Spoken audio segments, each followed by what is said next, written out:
blog post. Developer Insight Solo Ops. Welcome to another Developer Insight article for Codename Frontiers. These articles take a deeper dive into the many changes coming to Destiny 2 next year. Check back with our Paving the Way for New Frontiers article for more information on our plans and, as always, updated list of these articles as they are published. This week's topic is the new Solo Ops activity category. Solo Ops are short missions that are easy for lone players to jump into, quick to complete, and fun to replay. TLDR, Solo Ops are 10-minute missions that can be completed by single players or fire teams. They are low-commitment options that still allow you to use challenge customization to progress towards better gear. They are being built for their experiences to stay fresh across repeated plays. Now, the problem. Over the last few years, we've built on the promise of Destiny as a game where you can come together with other Guardians and enjoy the game together. We built a lot of new match-made activities from Battlegrounds to Onslaughts and rolled out features like Fireteam Finder to make it easier than ever to group up with other people. We've watched our community come together like never before, and that's great. Sometimes you just want to jump in though and play for 10 to 20 minutes and feel like it was worth your time. Right now, your only options for doing so either put you in direct competition with other players, Crucible and Gambit, or can feel like you're in a race to finish against your own Fireteam members, Strikes, and Battlegrounds. The activities best suited to solo players are time-consuming. Story missions can take half an hour or more to complete. Lost sectors require you to go into the destination to play them. And jumping into multiplayer activities as a solo player, for example, soloing a dungeon, can be stressful and takes even more time than the activity would be with a fireteam. We identified a gap in our offerings. Short activities that lone players can take at their own pace. The solution. Solo Ops are activities aimed at short play times and manageable for solo players. They will be launched from the portal and have a target-based play time of 10 minutes. Each Solo Ops activity emphasizes the fun of Destiny's combat action gameplay, presenting players with straightforward objectives that focus on gunplay. Solo Ops missions aren't intended to be intense tests of build crafting prowess or thumb skill. Instead, we want them to focus on the joy of playing in Destiny's action sandbox in a way that's easy to jump into and play in just a few minutes. So it's a fun time, I suppose, as a solo player.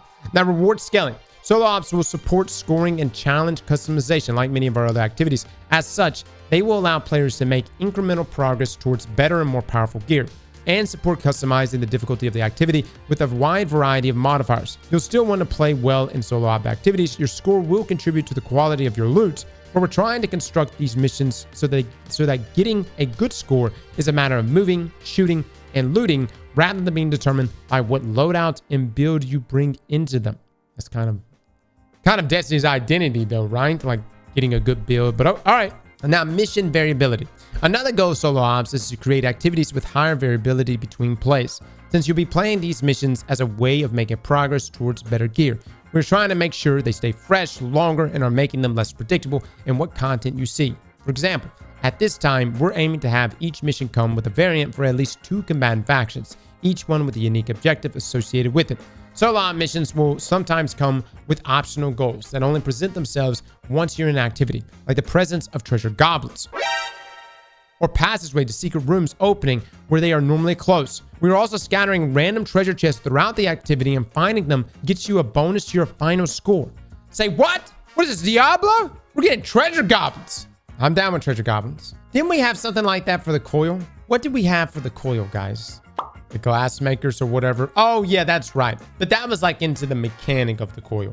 I'm curious to know what treasure goblins are going to drop. Like that's what I'm wondering. Like, here's the thing. You got to make them kind of chunky. Got to make them move a bunch. And, but you got to make them rewarding. And, you know, could you beat one to death and then they be raining ascended alloys, glimmer, shards? You know what I mean? Would they throw in-game materials coming out of it? Now, one piece of activity tech that we've been working to build for these missions is a dynamic enemy spawning system. This system runs behind the scenes, monitoring how well you're doing, how long it's been since you've been in combat, and how close you're getting to your objective, and then spawns squads of enemies when the system determines that you need to be challenged. Unlike our other activities, where enemy spawn cadence and locations are often very scripted, Solo Op missions will spawn enemies at unpredictable times from places where you may not expect them to be. Well, that's interesting. That's interesting. I almost feel like Solo Ops is going to be a way for them to test, you know, combatant behavior to then implement elsewhere in the game. You know, unpredictability is good though. It's very good. Here's the thing. Are we going to get a butcher? I'm down with Solo Ops. You got to give us a butcher. A wyvern has to randomly show up and just pound your ass into the ground. And sometimes it happens, sometimes it don't. It's just completely random. Or whatever variant of butcher we're gonna have. I actually think they need to just make an entire new enemy type for a butcher, and not just be just a wyvern, right? And maybe not even maybe a tormentor. Maybe a tormentor can be that. It's for solo, not for you, Cross. Not like us. Yes, it is. It is for me because I also play solo. Look. I play with teams, and I also play as a solo player, and I'm okay with the butcher. Visiting exciting locations. Since solo ops are part of the core game that is free to play for everyone, we also wanted to take advantage of the fact that across the game, there are many locations that are either not used in free content or are underused despite being a fun place to play. A lot of beautiful, exciting spaces play host only a single story mission, and players have no reason to go into those places outside of that mission. Some, like the Southworks area on EDZ, are currently entirely unused. These are awesome, uniquely Destiny spaces, and we think solo ops is a great venue for going back and visiting some of these places that may not have gotten as much attention as their craftsmanship deserves. Solo op missions will take you into spaces you might have visited before, but the new objectives and dynamic enemy spawning system helps to make the experience feel both fresh and familiar. For many players, solo op missions might be the first time you go to those locations, and we think that everyone should have a chance to experience these iconic spaces. Overall, we hope that the solo op missions will be a good activity for players who only have a short amount of time to play, prefer to play by themselves, or are looking for lower intensity ways to revel in the Destiny gameplay sandbox, as well as a combination of those three. All right. Now, FAQ, can you only play them solo, or can they be played in a fire team? Solo op activities will accommodate up to 3-player fire teams because we never want to tell you that you can't play with your friends. We're working on a system to automatically scale up the difficulty of the encounters based on your fire team size. However, if you want to play with other people, fire team ops are going to offer the more efficient path to getting better gear. Okay. That's good. Now, will solo ops support matchmaking? No. If you want to play with other people, Fireteam ops is going to be the way to go. And will solo ops include champions, banes, specific modifiers? We haven't locked down any specific set of modifiers that we're going to support in solo ops. We can't just use the same modifiers as, say, strikes, because we're really aiming at a tight experience that solo players can enjoy.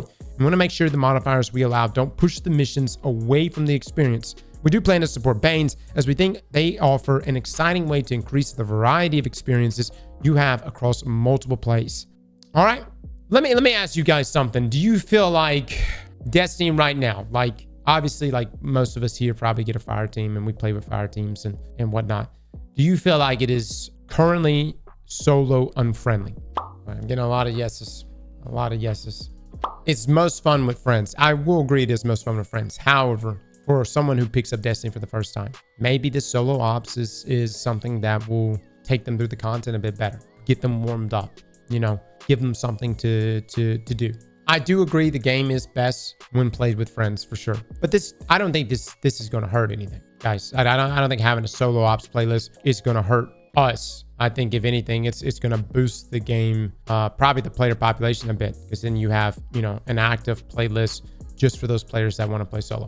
Solo content already exists. Yeah, but what they're saying is it doesn't exist in a way that is easily accessible. You have to go to the lost sector. You understand?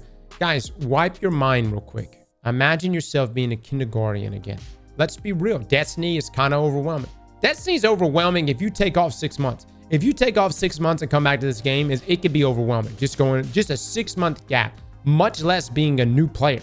So if a solo ops playlist exists, where all you have to do is just click a button and load into it. All right. Slap that like button like your mama told you right.